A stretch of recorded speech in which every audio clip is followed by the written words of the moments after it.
How does writing a book compare with producing the movie? I know what's going to happen.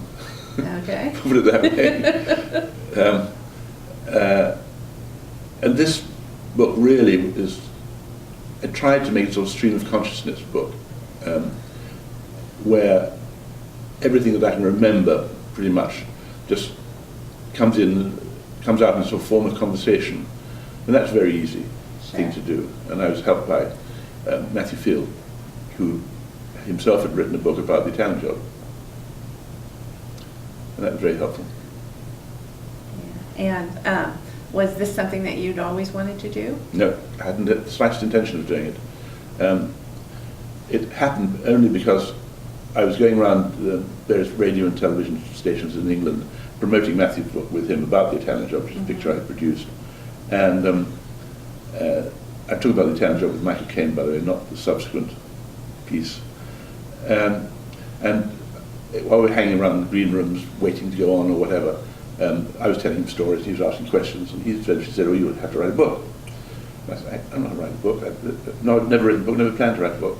And anyway, long story short, he said, "Okay, well, I'll help you." So he did. And so we did it over several years, by the way, because I was mostly in America and he was mostly in England. And had you kept a journal or taken notes Nope. or all from memory? No. Only records I have of any sort really were some engagement diaries down the years, but that's all. But the other books have been written about the Italian Job by Matthew, also about Blade Runner. There's a big source of books on Blade Runner.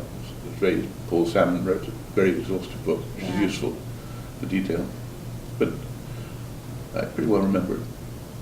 Interesting. So speaking of the Italian Job, what's it like to see a movie of yours remade? It wasn't remade. Paramount took the title for reasons I never have understood, because the picture was not successful in this country. The Michael Caine picture did nothing here. And the reason it did nothing here, it had nothing to do with America. It was absolutely about a sort of Eurosceptic pictures about our lads, British, kicking in the bottoms of some Italians. I mean, it was that sort of silly caper comedy thing. In contrast, the subsequent version,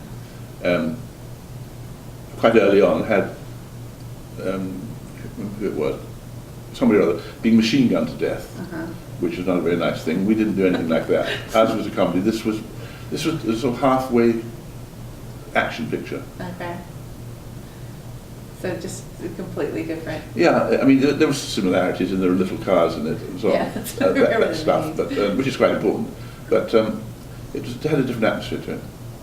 I don't think it will be remembered in 40 years' time, the way Paramount is memorialising Italian Job in Britain next month. Oh, they are? Yeah. Oh, nice. We've got a whole new print colour thing, and selling lots of DVDs, of course. And what's it like to go back, as you mentioned in your book, that you don't, keep copies of your movies around, but I'm assuming when something's being re-released or something, you watch it again?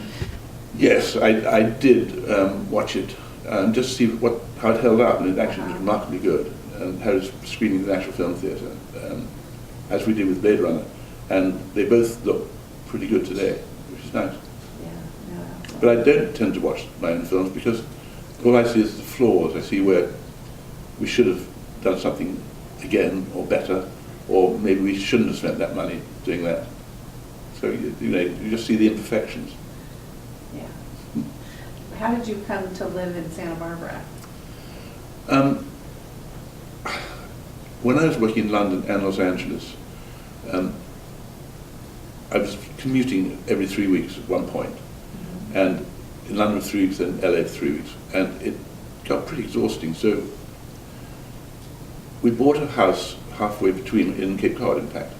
So I would do 3 weeks in London, a week in Cape Cod, 3 weeks in LA, a week in Cape Cod. So it worked out that one effectively had one's weekends rolled into 1 week, and it worked very well. And finally, we gave up having anywhere here, and in LA, that is, and just really lived in Cape Cod and had a little apartment in London. And then the weather changed, and other things changed. After about 25 years living there, part-time most of the time.